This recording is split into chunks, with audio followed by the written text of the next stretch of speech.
and 58% of people who took part in a consultation about a proposed congestion charge for Cambridge were against the idea.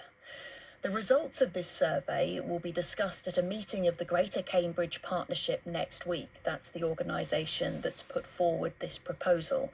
They've suggested charging car drivers £5 a day to travel in the city, more if you drive a bigger vehicle. Here's our political reporter Emma Howjago with more. The results are in. Nearly 24,000 people responded to the consultation on the Cambridge congestion charge and the sustainable transport zone. 58% of the people who responded said they opposed the congestion charge, 34% supported it. Now, broadly speaking, younger people were more likely to support the charge, with those aged between 55 and 64 least likely to support it. Now, where people live was also a big factor in their opinions. People residing in the city centre and the west of the city were more likely to be in favour, and those living outside of the city more likely to oppose it. The consultation was incredibly detailed, with people able to answer questions about how often they travel, where they travel, and what would encourage them to use alternatives to the car. The consultation feedback also gives us an idea of what specific concerns people had and what changes they would want made in order to support the sustainable travel zone. These people in the Arbury area of Cambridge told us their views. It's a good idea to reduce the cars and to increase the buses, yeah. I'll get on a bus, and I think everybody should get on a bus.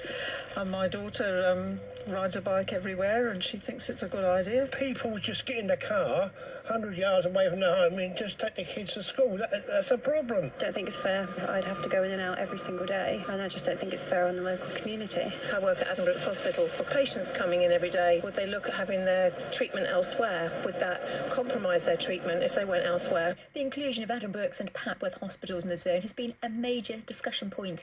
The GCP have indicated that they may be willing to look at more exemptions for people visiting the hospitals, but they say they don't want to actually remove it from the zone, as they still want the rest of the biomedical campus included. There are all sorts of other organisations based on the site, with thousands of people working for those companies. The GCP have indicated they may look at the exact hours the charge is in place for. Some people argued operating it from 7 a.m. to 7 p.m. was unnecessary, but there is a reluctance to make the charge zone smaller because it wouldn't deal with congestion in the outer parts of the city where many businesses are based. A big theme in the analysis is that any concessions in terms of discounts and exemptions will impact the amount of money available for reinvestment in bus services. Here's Chair of the GCP, Elisa Machini. Those parameters can be changed. They have an impact, of course, if you change them on the amount of money that you raise. They have an impact on the viability of the scheme. There's only so small that you can make the zone and only so low you can make the charge. But there's space, and we intend to explore that space going forward. The reports will be discussed at a meeting of the Greater Cambridge Partnership on the 8th of June, with the Executive Board deciding on the next steps and timelines at another meeting on June the 29th. BBC Radio Cambridge's Emma Howjago reporting. Now, Lynne Miles is the City Access Director at the Greater Cambridge Partnership. Lynne, good morning. Hi, Darcy. Thanks for having me. You're very welcome. You've had this huge consultation, 24,000 responses. Even the summary report, which I've been going through this morning, runs to over 100 pages. What have you learned? That's right. Thanks, Dottie. Well, look, we've learned a load. And the first thing to say is we're really grateful for everyone who responded in various ways. They've told us a huge amount that we know. We have heard from people through the consultation survey you just mentioned. We also did targeted meetings. We spoke to people that are harder to reach through consultation. We had letters from organisations. People have taken a huge amount of time, and we're incredibly grateful. And what we know is that people do want that vision of a sort of future best network that was set out. So that investment in buses, that investment in sustainable travel. We also know that 58% of people have concerns about the way in which we propose to deliver that, the sustainable travel zone. And we blow a whole lot of nuance underneath that, which we now need to use to think about what the next steps would be. Can you take those two things? Can you take the issue of bus improvements and separate it from the congestion charge idea? So the purpose of the congestion charge, the sustainable travel zone as it was set out, was to do two things, and they're both as important as one another. One is that it obviously generates revenue that you can invest in the bus network. And remember, the bus network is really struggling financially. Routes are being cut because they're not commercially viable. Based on national patterns, that's likely to carry on. So there's the money to invest in the network and to invest in things like sustainable travel, cycle networks. But there's also deterring cars from the road and clearing the space for buses to be better. We know that one of the reasons buses don't perform in the way that people want them to is that they just get stuck in traffic like everything else, and then they're unreliable, and then people don't know how long they'll take, and then they don't want to use them. So it's two things.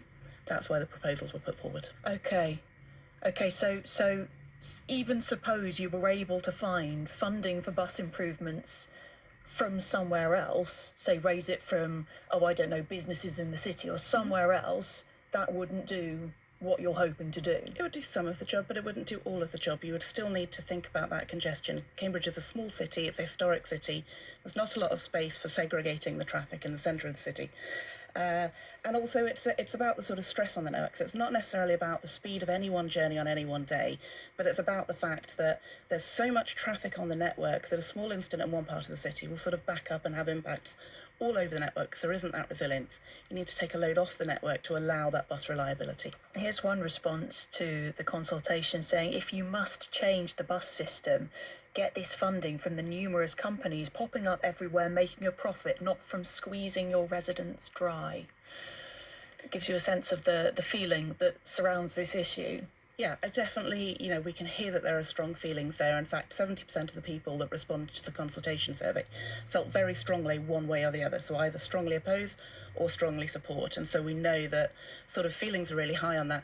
What we did do in the survey, though, which is really important, is we tried not to just ask people, do you like this? Yes, no, because that doesn't give you anything very helpful to work with, really. We tried to ask quite open questions so that people could tell us what they don't like, what might be better, how they might like to see it differently. And with that richness of information is what will help us if the politicians decide to ask us to do that, to look at alternatives and different things that we might do. Okay, and what happens next, Lynne? The next thing that happens is that report gets considered by the GCP's Joint Assembly. That's a pre-scrutiny board with representatives from all the three councils, from education and from business, who will have a look at these consultation results and talk amongst themselves about how they want to go forward. They're really keen to have that debate in public, and they will then recommend the next steps to the executive board. Okay, Lynne, appreciate you being here. Thank you very much for your time. Lynne Miles there, City Access Director at the Greater Cambridge Partnership. Your thoughts on all of this? 24,000 people taking part in this consultation. We cover public consultations like this fairly frequently on BBC Radio Cambridgeshire, and that is an awful lot of responses to get on something like this. It's an issue that really, really matters to many people in our area. 08000 85 95 96 if you want to call this morning. You can text as well, 81333, and start your message CAM. Let's get some reaction to these consultation responses. Leanna Etkind is from the group Cambridge Parents for the Sustainable Travel Zone. Hi, Leanna. Hello there, good morning. And Neil Mackay is the owner of Mackay's Hardware in Cambridge. Neil, good morning. Good morning, Dottie. Thank you for joining us today. Leanna, your take on this opposition stat, 58% of people responding to the consultation, they don't want this congestion charge. It's a real shame that so many people are opposing what is a once-in-a-generation opportunity to make Cambridge a more livable city, a city where there's actually decent buses, which there aren't at the moment, and to improve road safety and air pollution. And what's really interesting is when you look at previous cities like London, like Gothenburg, like Ljubljana, who have introduced road charging measures, at the beginning it's always the same. There's big opposition to it. More than 50% of people oppose it.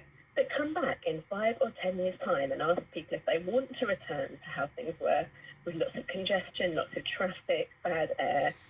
And universally, people say no. We like living in a city where people walk and talk to their neighbours, where it's quieter, where children can play in the street and feel safe to do so. In Ljubljana, at the beginning in 2007, only 40% of people wanted to have a car-free city. And in 10 years' time, 97% of people said, no, let's keep the city the way it is, as a livable, convivial, human-scale city. So I expect that if Cambridge does opt to have a sustainable travel zone, which I very much hope it does, people will see the evidence of what it means to have quality active travel and quality buses and decide that this is what we need to do. Okay, let's get some response to that from Neil Mackay. You've been very opposed to this idea of a congestion charge. What do you make of what we've seen in the consultation responses? Well, there's not an awful lot of surprises. My main surprise is the fact that it's only 58%, because talking to people out in the city, there's a great deal higher level than that amongst the general public. That's 58% of the people who actually responded. It's 24,000, but there's a much larger population around. Yeah, I mean, in some ways, people who feel strongly in favour or strongly against something like this are surely more likely to take part in a consultation. So does that not mean it's likely to be kind of representative of both ends of that spectrum? Yes, well, I mean, even though the GCP's had 6 months to actually pore over these figures, we've only had 3 or 4 days. We're looking through it. In fact, if you actually ask an open question like, do you want better buses, etc.? Yes, of course. Everybody's going to say that. They do want better buses. I would like better buses. I'm on that side of the argument as well. But there are different ways of funding this, and we've made a number of suggestions to Peter Blake, the Transport Director of the GCP, about 2 months ago. He actually replied to me on the day before the release of the results at 10 o'clock at night for some reason,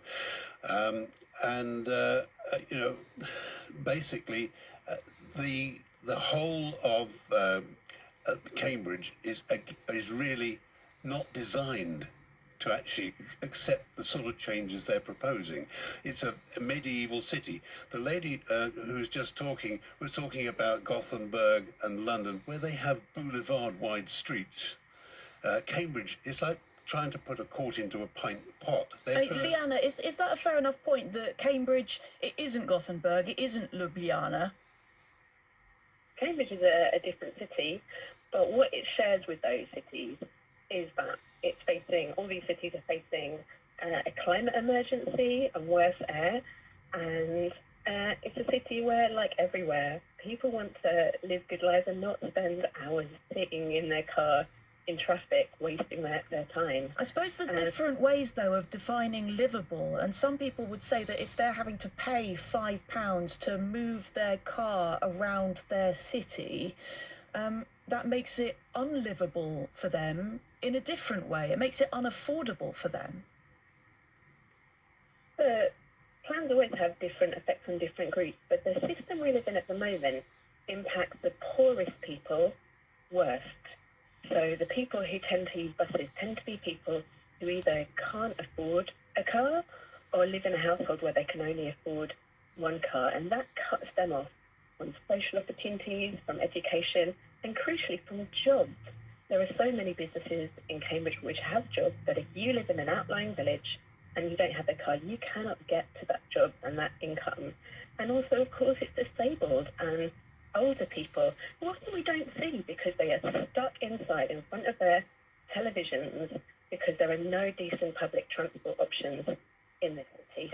Some interesting points there, Neil, about people who rely on public transport really needing it to be better. Indeed, but the public transport doesn't deliver the results that are required. The elderly, the sick, the people who are going to places like Addenbrooke's, etc., which is included in the zone and very controversially included in the zone. I was up there having an operation recently, and I could not find a single person within Addenbrooke's who would support this. In fact, even though their chief executive apparently does. They were absolutely astonished. Neil Mackay, thank you very much for joining us this morning. It's such a controversial topic. It's such a hot potato in the Cambridge area at the moment. I know that we could discuss this for much longer. We will be talking about it further just after 8 o'clock on the show this morning. Neil Mackay there, the owner of Mackay's Hardware in Cambridge, opposed to the idea of a congestion charge for the city. We also heard from Leanna Etkind from Cambridge Parents for the Sustainable Travel Zone. On the way in the next 5 minutes, your thoughts on the Cambridge